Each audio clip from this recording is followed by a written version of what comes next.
Hello, and welcome to another episode of the Working Conversations podcast, where we talk all things leadership, business communication, and trends in the future of work. I'm your host, Dr. Janel Anderson. Step into the Wayback Machine with me for a moment, will you? The year is 2019. You're in a meeting at work. 7 of you are sitting around a conference room table, animatedly discussing one of the topics on the agenda, debating and disagreeing and then agreeing and building upon one another's ideas. It's a fun exchange of ideas, and you're making great progress on both the topic at hand as well as the meeting agenda in general. Meanwhile, a conference call phone system sits at the center of the table with a solid green light on, indicating that a call is in progress.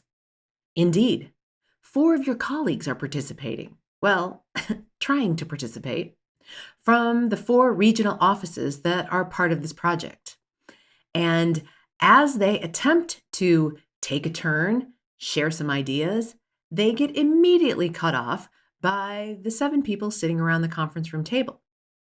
Worse yet, those 4 people who are on the line hear the shuffling of papers and the spilling of coffee and all kinds of things happening around that center console in the table that no one is paying attention to. In fact, your 4 colleagues who are called in from those regional offices eventually entirely get forgotten about. The meeting adjourns and people get up and leave the room with the conference call still live. That green light is still on. They completely forgot you were there. All right, that's our trip to the Wayback Machine today. Now let's come back to present tense. As we think about holding hybrid meetings, I want to give you my very, very best advice on this topic, because quite frankly, that's what that was back in the Wayback Machine in 2019. That was a hybrid meeting where you had some of the meeting participants gathered together in the same room, and then you had the remaining meeting participants dialing into that meeting from various other locations. Now, these days, it's often a home office, not necessarily a regional office. But if we're not careful, the same kind of meetings that we were having in 2019 and prior will happen again. So today we're going to talk about my very best advice for conducting hybrid meetings. And my very best advice for you on conducting hybrid meetings is don't have them. When everyone who needs to be in the meeting can be on site, hold the meeting in person. If even one person is not able to meet in person, then hold the whole meeting in your online meeting platform, Teams, Zoom, WebEx, whatever platform you happen to use. Even the best attempts at hybrid meetings are rife with issues: audio issues, connectivity issues, disengagement or multitasking on the part of the remote participants, poor meeting facilitation, and the biggest issue of all, the remote participants get cut out of the discussion, or worse yet, forgotten about entirely. Now, I fully understand that there are a couple of reasons for which you might object to my advice of do not hold hybrid meetings. You might tell me, oh, but Janelle, we have a conference room at our office that's fully equipped with microphones that will pick up all the voices. It's got multiple cameras that orient towards who's speaking, and they pick up all the faces. And we've got display capability to project everyone who's participating remotely, as well as any PowerPoint or shared documents that we might be referring to. And of course, those remote participants all have their cameras turned on, and the person running the meeting knows how to use all of that software and hardware and troubleshoot all of the equipment, and they go into that meeting making everything work. If that's your situation, well then sure, have at it. Do your hybrid meeting. But just know, you are about 1% of the hybrid meetings. Today, I'm speaking to the other 99%. So case in point, the company Cisco. They are one of the largest makers and distributors of the kind of equipment that I'm talking about here. And even they want their people to come into the office and meet in person all together, not a hybrid meeting, but a solid face-to-face meeting for certain types of meetings because even they know that there are some meetings that are better experiences when they are face-to-face meetings, including, but not necessarily limited to, brainstorm and innovation meetings, mentoring and coaching meetings, and co-creation and collaboration meetings. Now, to do hybrid meetings really well takes a great deal of meeting facilitation skill and technology and the proper training on that technology. And most attempted hybrid meetings are missing one or both of these. Although, to be fair, there are some people who can swing it. And I met one of them just this morning, and he described to me all of the hacks that he and his colleagues do when they have a hybrid meeting so that everyone can be heard, so that all faces are on camera, and that documents under discussion are shared and visible to all. It takes them using 3 separate systems simultaneously and making some further hacks and modifications with those 3 systems. So they're using a totally separate system for the audio track so that they're not getting interruptions and weird feedback and so on. And likewise for the video and for the document sharing. So yes, it is possible. But most meeting facilitators do not have the time, nor the energy, nor the technical skill to make all of that work.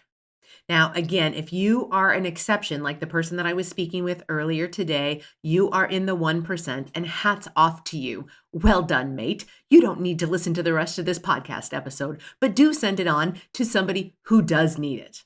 All right, so let's go back to the majority of people who actually need this podcast, and let's take a closer look at the issues with hybrid meetings, the audio issues, the connectivity issues, the disengagement or multitasking on the part of remote participants, poor meeting facilitation, and the biggest issue of all, that the remote participants are getting cut out of the discussion, or worse yet, forgotten about entirely.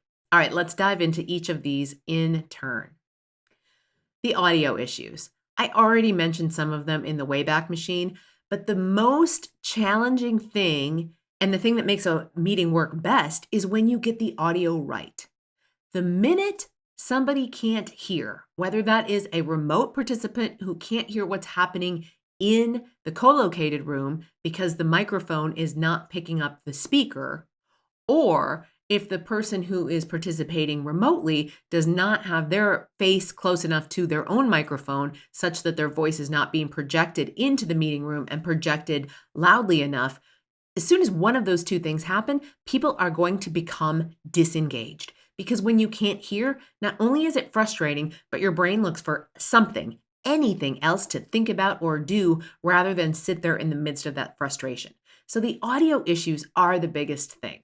So if you can get the audio issues solved, well, then maybe you can have your hybrid meeting, but maybe you'll do it with video turned off and it will be a plain old conference call like we used to have back in the day.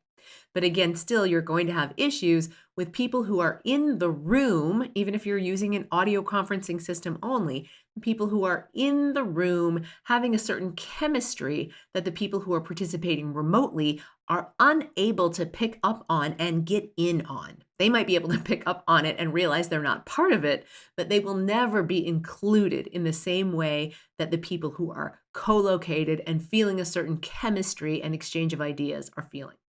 So that's number 1, audio issues. And of course, the chemistry piece as well. The chemistry piece comes up in most all of these. Number 2, the connectivity issues. Somebody's internet will cut out, or they're trying to take the meeting from their car while they wait for their kid's tennis lesson to finish and they don't have enough bandwidth to turn their camera on. Or even if they did have sufficient bandwidth to turn their camera on, they wouldn't want their colleagues to see them taking a meeting from the car at the tennis courts. And if it's not that, someone's laptop decides that it needs to run an update right in the middle of the meeting and it reboots itself. And the issues can go on and on. Now, you might also have a legitimate reason for taking the meeting from an unusual location. Let's say you're traveling for work that day and you have to take the meeting from the airport. Or let's say you are driving from your home office to visit a client site and you have pulled off into a parking lot to safely take this call from your car. But still, it's not going to be the same experience as if you were being able to participate fully. All right, so connectivity issues is our second thing. The third issue is disengagement or multitasking on the part of remote participants. So, multiple screens or other work could be caregiving responsibilities and on and on. There are so many other things that might be vying for people's attention. Now, that goes for the people who are in the room as well. If you are in the room and you have a laptop open in front of you and you are participating with others who are remote, you could also be distracted by your email, by your Slack channel, or whatever other types of workplace communication that you have going. Heck, even your own personal social media might be distracting you in that meeting. Now, if we're co-located and laptops are closed, except for maybe the person who's taking the notes, that's going to be a whole different experience. So disengagement is always going to be an option for people. They're always going to have the option to be disengaged and be doing something else instead. Now, if the meeting isn't well run, or if the agenda items being covered are not absolutely critical for a remote participant to be able to do their job, the likelihood of keeping them engaged, especially if the people who are co-located are not actively trying to keep the remote participants engaged, well, their engagement will be incredibly low because others in the physical room are probably very engaged. And so it's extremely unlikely that the people who are participating remotely are going to feel that they are connected and engaged on that meeting. Now, let me also say a few words about multitasking, because most people think they can multitask. But what neuroscientists tell us is that our human brain is a single processing unit. It can do one thing and only one thing at a time. If you are someone who either thinks that you are able to multitask, or maybe others have told you that, what is probably happening is that your brain is better than some brains at switching from one thing to the next and back and forth. And that is where we get the illusion of multitasking, but our brain is really only doing one thing at a time. Now, of course, there are certainly rote exceptions to that. Like if you are unloading the dishwasher and listening to a podcast at the same time, you are in a sense multitasking. But if you had to think critically about where every single dish went, you would either not get the content of the podcast or the dishes would go in the wrong place. So when one of the tasks is completely rote, then by all means, yes, you can quasi-multitask. All right, but so that is the third piece here, and that is disengagement or multitasking on the part of mostly remote participants, because they're the ones who are getting forgotten about and not feeling the energy of the room, but it also could be disengagement and low participation on the part of the people in the room. And number 4, poor meeting facilitation. Okay, soapbox alert. Most people have never been trained to run any kind of meeting ever. Not face-to-face meetings, not online meetings, and certainly not hybrid meetings. Okay, now, to be fair, some of you have been trained because you've taken a class from me on one or more of these topics: meeting facilitation in the abstract, meeting facilitation in remote and virtual environments, and hybrid environments. But you are the exception to the rule. It's not taught in college. It's not taught in business school. It's sometimes taught by someone like me as part of the professional development opportunities inside your company, or maybe you've independently enrolled in a meeting facilitation class with me. But again, you would be the far exception to the rule. For the most part, people learn how to run meetings from watching other people run meetings. And for the most part, the people that they're watching run meetings are doing a crap job of it. So that's what's getting reproduced. So poor meeting facilitation makes hybrid meetings really, really ineffective. And then number 5, and the biggest issue of all, the remote participants get cut out of the discussion, or worse yet, they are forgotten about entirely. Now, this is, of course, related to meeting facilitation. A good facilitator is not going to let that happen. A good facilitator is going to be really mindful of the remote participants, drawing them into the conversation. But it's not just the facilitator who needs to remember that there are remote participants and draw them into the conversation. Everyone needs to remember that and include them in the conversation and invite them in and make space for them. And that is so very hard to do when you are swept up in the energy of the meeting, when you are in the physical meeting room co-located with your colleagues.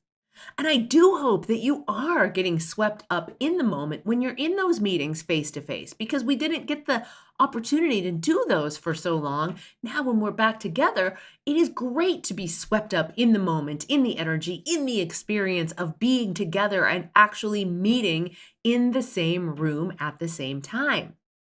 And that's another sign that it pays to be in person for meetings when you can, because you will be more engaged. You will get swept up in the issues being discussed, and you will not be able to multitask. You will not want to multitask. You will want to be in the conversation at hand. So, here's what to do instead. Now, I'm sticking to my position, and this is a position I have held for a very long time. And the position is this: if one person needs to be in a box, Teams, Zoom, whatever, then everyone in the meeting is in a box. Now, I know that presents some complications for the people who are co-located, and I know it also can feel futile for being co-located if you have to then go back to your desk to take the meeting. And of course, there are going to be exceptions to that rule. There are sometimes confidential information that's being discussed on a meeting that somebody who's sitting in a cubicle area or an open workspace just simply can't be on, even with earbuds in. They will likely say something that will be overheard by somebody else. So by all means, there are going to be exceptions, and you're going to have to do some of those hybrid meetings once in a while, but by and large, try not to, because they're not going to be very effective. And if you absolutely have to do them, learn the technology. Now, let me give you a throwdown challenge for any of you who are doubters. The next time you're in a hybrid meeting, take this list of 5 issues that I've discussed here today: audio issues, connectivity issues, disengagement or multitasking, poor meeting facilitation, or remote participants getting cut out of the discussion or forgotten altogether. Take that list of 5 items with you to the meeting and see whether they come up. More likely, you're going to see how frequently they come up. I'm willing to bet money on it that they probably will come up, and multiple times, multiple of them, multiple times.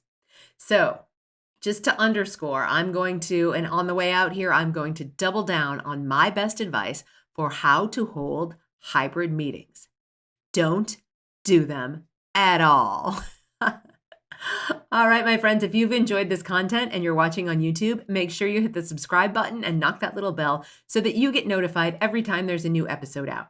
I'm making other videos on YouTube as well, so even if you listen on a podcast player, you're going to want to head over to youtube.com/Janel Anderson, PhD, and subscribe so that you don't miss a thing. Wherever you are listening or watching, please leave me a review. It helps other listeners find me. And it just plain old makes me feel good. And it makes you look good too, because people see your reviews. All right, until next time, my friends, be well.